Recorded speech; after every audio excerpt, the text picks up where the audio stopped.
Hello friends, आज हमने संस्कृत का शिवराज विजयम से कुछ वस्तुनिष्ठ प्रश्नों को लिया है। हमारे जो भी भाई बहन टीजीटी पीजीटी की तैयारी कर रहे हैं उनके लिए ये प्रश्न काफ़ी महत्वपूर्ण रहेंगे, तो एक बार उनसे अनुरोध है कि इस प्रश्नों को ज़रूर देख लें। तो चलिए हम क्वेश्चन शुरू करते हैं, और जो भी भाई बहन इस चैनल को देख रहे हैं एक बार लाइक और सब्सक्राइब ज़रूर कर लीजिएगा। क्वेश्चन है, अंबिका दत्त व्यास जी ने अपना संक्षिप्त निज वृत्तांत स्वयं लिखा है, तो वो किसमें लिखा है? ऑप्शन है बिहार बिहारिणी में, या बिहारी शतकम में, या बिहारी बिहार में, या शिवराज विजयम में। तो यहाँ पे आपका राइट आंसर हो जाएगा ऑप्शन सी, बिहारी बिहार में पंडित अंबिका दत्त व्यास जी ने अपना संक्षिप्त निज वृत्तांत लिखा हुआ है। आपका ऑप्शन नंबर सी राइट हो जाएगा, option number C, Bihari Bihar में। नेक्स्ट क्वेश्चन देखते हैं, पंडित अंबिका दत्त व्यास जी के पिताजी का नाम क्या था? 4 ऑप्शन दिया गया है। पहला है देवी दत्त, दूसरा है दुर्गांत, तीसरा है पंडित राजा राम, और चौथा है रावत जी। तो यहाँ पे आपका राइट आंसर क्या हो जाएगा? ऑप्शन नंबर बी हो जाएगा, दुर्गा दत्त। दुर्गा दत्त यहाँ पे आपका option number B right answer हो जाएगा। पंडित अंबिका दत्त व्यास जी के पिताजी का नाम था दुर्गा दत्त। नेक्स्ट क्वेश्चन है, पंडित अंबिका दत्त व्यास का ब्याह हुआ था, तो पंडित अंबिका दत्त व्यास का ब्याह कब हुआ था? 18 वर्ष की आयु में, कि 13 वर्ष की आयु में, कि 25 वर्ष की आयु में, कि 20 वर्ष की आयु में? तो यहाँ पे आपका राइट आंसर हो जाएगा ऑप्शन नंबर बी, 13 वर्ष की आयु में। 13 वर्ष की आयु में यहाँ पे पंडित अंबिका दत्त व्यास जी का ब्याह हुआ था। ऑप्शन नंबर बी आपका राइट आंसर हो जाएगा। नेक्स्ट क्वेश्चन देखते हैं, अंबिका दत्त व्यास जी का जन्म हुआ था, तो अंबिका दत्त व्यास जी का जन्म कहाँ हुआ था? जयपुर में हुआ था, कि काशी में हुआ था, कि बिहार में हुआ था, कि महाराष्ट्र में हुआ था? तो यहाँ पे आपका राइट आंसर हो जाएगा ऑप्शन नंबर ए, जयपुर में। अंबिका दत्त व्यास जी का जन्म जयपुर में हुआ था। नेक्स्ट क्वेश्चन देखते हैं, चैत्र शुक्ल अष्टमी संवत 1915 में किस कवि का जन्म हुआ था? 4 ऑप्शन दिया गया है। बाणभट्ट का, पंडित अंबिका दत्त व्यास जी का, ऑप्शन नंबर सी है दंडी का, और ऑप्शन नंबर डी है शिवाजी का। तो यहाँ पे आपका राइट आंसर हो जाएगा ऑप्शन नंबर बी, पंडित अंबिका दत्त व्यास जी का। ऑप्शन नंबर बी आपका सही आंसर हो जाएगा। पंडित अंबिका दत्त व्यास जी का चैत्र शुक्ल अष्टमी संवत 1915 में जन्म हुआ था। नेक्स्ट देखते हैं, सुकवि नाम से विख्यात थे। सुकवि नाम से कौन विख्यात थे? 4 ऑप्शन हैं। कालिदास, भारवी, अंबिका दत्त व्यास जी, और बाणभट्ट जी। तो यहाँ पे आपका सही आंसर हो जाएगा अंबिका दत्त व्यास जी। ऑप्शन नंबर सी आपका राइट आंसर है। नेक्स्ट क्वेश्चन देखते हैं, 1 घड़ी 24 मिनट में 100 श्लोक बना लेने के कारण अंबिका दत्त व्यास को उपाधि मिली। तो यहाँ पे होगा 4 ऑप्शन है। घटिका शतक, शतक घटी, शतक महारथी, या घट शतकी। तो यहाँ पे आपका राइट आंसर हो जाएगा ऑप्शन नंबर ए, घटिका शतक। घटिका शतक क्यों कहा गया? क्योंकि उन्होंने 1 घड़ी यानी 24 मिनट में 100 श्लोक बना लिया था, इसलिए इनका नाम घटिका शतक रखा गया। इनको उस घटिका शतक की उपाधि दी गई। ऑप्शन नंबर ए आपका यहाँ पे सही आंसर हो जाएगा। नेक्स्ट क्वेश्चन है, अंबिका दत्त व्यास ने स्थापना की, तो किसकी स्थापना की? हाँ 4 ऑप्शन है। सार्वभौमिक संस्कृत समाज की, या बिहार संस्कृत संजीवनी समाज की, या संस्कृत भारती भाषा समाज की, या संस्कृत कथा वाचन समाज की। तो इन चारों ऑप्शन में आपका सही आंसर हो जाएगा option number B, Bihar Sanskrit Sanjivani Samaj की। ऑप्शन नंबर बी आपका सही आंसर है। नेक्स्ट क्वेश्चन देखते हैं, काशी की महासभा ने व्यास जी को किस उपाधि से विभूषित किया? 4 ऑप्शन दिया गया है। भारत रत्न, साहित्य रत्न, संस्कृत रत्न, और बिहार रत्न। तो यहाँ पे आपका राइट आंसर हो जाएगा ऑप्शन नंबर ए, भारत रत्न। काशी की महासभा ने व्यास जी को किस उपाधि से विभूषित किया था? तो भारत रत्न से विभूषित किया था। आपका ऑप्शन नंबर ए राइट हो जाएगा। नेक्स्ट देखते हैं, अंबिका दत्त व्यास जी की मृत्यु हुई थी, तो इनकी मृत्यु कब हुई थी? संवत 1957 में, संवत 1915 में, संवत 1943 में, और संवत 1944 में। तो यहाँ पे आपका राइट आंसर हो जाएगा संवत 1957 में। ऑप्शन नंबर ए आपका राइट आंसर हो जाएगा। अंबिका दत्त व्यास जी की मृत्यु संवत 1957 में हुई थी। ऑप्शन नंबर ए सही है। नेक्स्ट क्वेश्चन है शिवराज विजयम का कथानक है। तो शिवराज विजयम का कथानक क्या है? यहाँ पे 4 ऑप्शन है, ऐतिहासिक है कि सामाजिक है कि आर्थिक है कि दार्शनिक है। तो यहाँ पे आपका राइट आंसर हो जाएगा ऑप्शन नंबर ए, ऐतिहासिक। ऑप्शन नंबर ए यहाँ पे आपका राइट आंसर हो जाएगा, शिवराज विजयम की कथानक ऐतिहासिक है। नेक्स्ट क्वेश्चन देखते हैं, महाराष्ट्र केसरी के रूप में वर्णन है। तो महाराष्ट्र केसरी के रूप में किसका वर्णन है? 4 ऑप्शन है, गौर सिंह का, श्याम बटू का, ब्रह्मचारी गुरु का या शिवाजी का। तो यहाँ पे आपका राइट आंसर हो जाएगा ऑप्शन नंबर डी, शिवाजी का। ऑप्शन नंबर डी यहाँ पे आपका राइट आंसर हो जाएगा, शिवाजी का। यहाँ पे महाराष्ट्र केसरी के रूप में वर्णन मिलता है। नेक्स्ट क्वेश्चन है आपका, संस्कृत साहित्य में 20वीं शताब्दी का एक सफल ऐतिहासिक उपन्यास है। तो 20वीं शताब्दी का एक सफल ऐतिहासिक उपन्यास इसमें से कौन सा है? शिवराज विजयम है कि धर्मश्री है कि शिवराज भूषण है कि शिवराज विजयम है?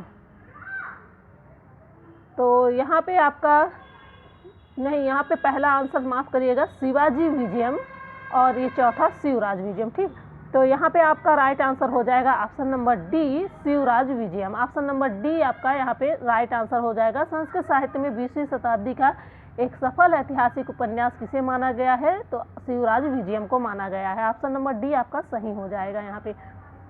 नेक्स्ट क्वेश्चन है, संस्कृत वाङ्मय का प्रथम ऐतिहासिक उपन्यास होने का गौरव प्राप्त है। तो किसे गौरव प्राप्त है? 4 ऑप्शन है, शिवराज विजयम को, सार्थक को या धर्मश्री को या आवरणम को। तो यहाँ पे आपका राइट आंसर क्या हो जाएगा? Option number A, Shivraj Vijayam को। ऑप्शन नंबर ए यहाँ पे आपका सही आंसर हो जाएगा। नेक्स्ट क्वेश्चन है, महाराष्ट्र शिरोमणि शिवाजी की 10 वर्षों की संजीवनी पर आधारित ऐतिहासिक उपन्यास है। तो कौन सा है? पहला है शिवराज भूषणम, दूसरा है शिवाजी यशो विजयम, तीसरा है शिवराज विजयम और चौथा है शिवाजी विजयम। तो यहाँ पे आपका राइट आंसर हो जाएगा option number C, Shivraj Vijayam. Option number C आपका सही आंसर हो जाएगा आपका यहाँ पे। नेक्स्ट क्वेश्चन देखते हैं, गौर सिंह की बहन है। तो गौर सिंह की बहन कौन है? 4 ऑप्शन है, सवर्णी है, देववती है, तारामती है या लीलावती है। तो यहाँ पे आपका राइट आंसर क्या हो जाएगा? ऑप्शन नंबर ए यहाँ पे सही हो जाएगा, सवर्णी यहाँ पे गौर सिंह की बहन है। ऑप्शन नंबर ए, सवर्णी आपका सही हो जाएगा। नेक्स्ट क्वेश्चन देखते हैं, शिवराज विजयम के संदर्भ में असत्य कथन है। तो यहाँ पे असत्य कथन पूछा गया है दोस्तों, इसका ध्यान दीजिएगा। जब भी सत्य और असत्य पूछे तो उस चीज़ को आप ज़्यादा अच्छे से ध्यान दें। यहाँ पे 4 ऑप्शन है, 4 निश्वास, प्रत्येक में 3 विराम। ऑप्शन नंबर बी है 3 विराम 12 निश्वास। ऑप्शन नंबर सी है 3 विराम, प्रत्येक में 4 निश्वास। और ऑप्शन नंबर डी है कुल 12 निश्वास और 4 निश्वासों में 1 विराम। तो यहाँ पे आपका राइट आंसर क्या हो जाएगा? ऑप्शन नंबर ए आपका यहाँ पे राइट आंसर हो जाएगा, 4 निश्वास और प्रत्येक में 3 विराम। यह कथन आपका गलत है और यही आपका सही आंसर हो जाएगा, ऑप्शन नंबर ए। नेक्स्ट क्वेश्चन देख लेते हैं, शिवराज विजयम में किस रस की प्रधानता है? शिवराज विजयम में किस रस की प्रधानता है? 4 ऑप्शन है, वीर रस की, श्रृंगार रस की, करुण रस की या अद्भुत रस की।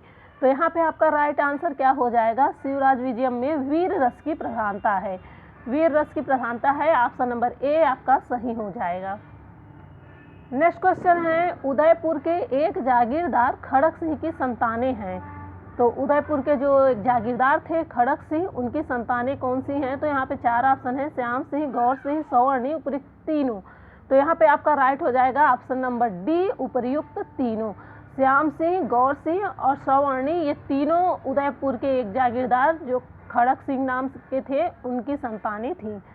नेक्स्ट देखते हैं, विष्णु मार्या भगवती यया सम्मोहितम जगत।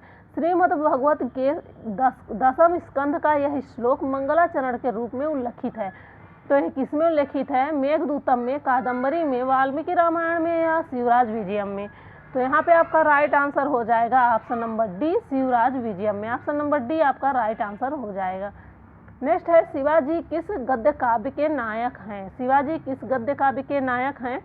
तो यहाँ पे 4 ऑप्शन है, शिवराज विजयम के, कादम्बरी के, तिलक मंजरी के कि हर्षचरितम के। तो यहाँ पे राइट आंसर है शिवराज विजयम के। ऑप्शन नंबर ए आपका सही है। नेक्स्ट क्वेश्चन देखते हैं, बीजापुर का नवाब है। तो कौन से हैं? तानरंग, शाइस्ता खां, अफजल खां या औरंगजेब। तो यहाँ पे आपका राइट आंसर हो जाएगा ऑप्शन नंबर बी, शाइस्ता खां। ऑप्शन नंबर बी आपका राइट आंसर हो जाएगा। ऑप्शन नंबर बी, शाइस्ता खां बीजापुर के नवाब हैं। नेक्स्ट क्वेश्चन देखते हैं। ग्रामीणी ग्रामीणी ग्रामा समागत्य मध्ये मध्ये तम पूजयंती प्रणमंती स्तुवंती च। यहाँ तम पद से किसका संकेत किया गया है? यहाँ पूछ रहा है तम पद से किसका संकेत किया गया है। 4 ऑप्शन दिया गया है। पहला ब्रह्मचारी गुरु का, दूसरा है योगी राज का, तीसरा है गौरवटु का और चौथा है सूर्य का। तो यहाँ पे आपका सही आंसर हो जाएगा ऑप्शन नंबर बी, योगी राज का। ऑप्शन नंबर बी आपका राइट आंसर हो जाएगा, योगी राज। नेक्स्ट देखते हैं। सह ब्रह्मचारी बटुभ्याम अदर्शी इस पद में वाच्य है। इस पद में कौन सा वाच्य है? पूछ रहा है कि इस पद में कौन सा वाच्य है। कर्मवाच्य है कि कर्तृवाच्य है कि भाववाच्य है कि इसमें से कोई नहीं है। तो यहाँ पे आपका राइट आंसर क्या हो जाएगा दोस्तों? यहाँ पे आपका राइट आंसर हो जाएगा ऑप्शन नंबर ए, कर्मवाच्य। नेक्स्ट क्वेश्चन देखते हैं। त्रियामा पद का अर्थ है। त्रियामा पद का अर्थ है, 4 ऑप्शन है, यामिनी, विभावरी या रात्रि या उपयुक्त सभी।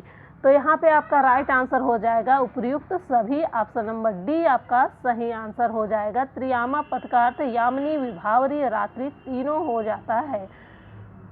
नेक्स्ट क्वेश्चन है आपका। जागृ धातु का अजागरी रूप बनेगा। तो यह किस पे बनेगा? लुंग लकार मध्यम पुरुष एक वचन में कि लंग लकार मध्यम पुरुष द्विवचन में कि लोट लकार उत्तम पुरुष एक वचन में कि लिट लकार मध्यम पुरुष बहुवचन में। तो यहाँ पे आपका राइट आंसर हो जाएगा ऑप्शन नंबर ए, लुंग लकार मध्यम पुरुष एक वचन में। क्या हो जाएगा? ऑप्शन नंबर ए आपका राइट हो जाएगा, लुंग लकार मध्यम पुरुष एक वचन में अजागरी रूप बनेगा।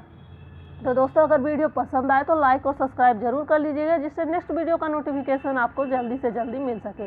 और दोस्तों रही बात कि क्वेश्चन हिंदी में है, तो हमारे टीजीटी और पीजीटी करने वाले भाई बहन इतने निपुण खुद ही होते हैं कि वो इनको समझ सकते हैं कि ये क्वेश्चन क्या पूछ रहा है और उसका आंसर क्या देना है। तो आप लोग क्वेश्चन को देखने की कोशिश कीजिए, समझने की कोशिश कीजिए जिसके आंसर आपको दिए जा रहे हैं, क्योंकि आंसर ही हमारे लिए काफ़ी महत्वपूर्ण है और वो संस्कृत में या हिंदी में है। इसका तो ट्रांसलेशन हम खुद कर सकते हैं, क्योंकि टीजीटी पीजीटी कोई हल्का पद नहीं है, इसे हल्के में न लिया कीजिए।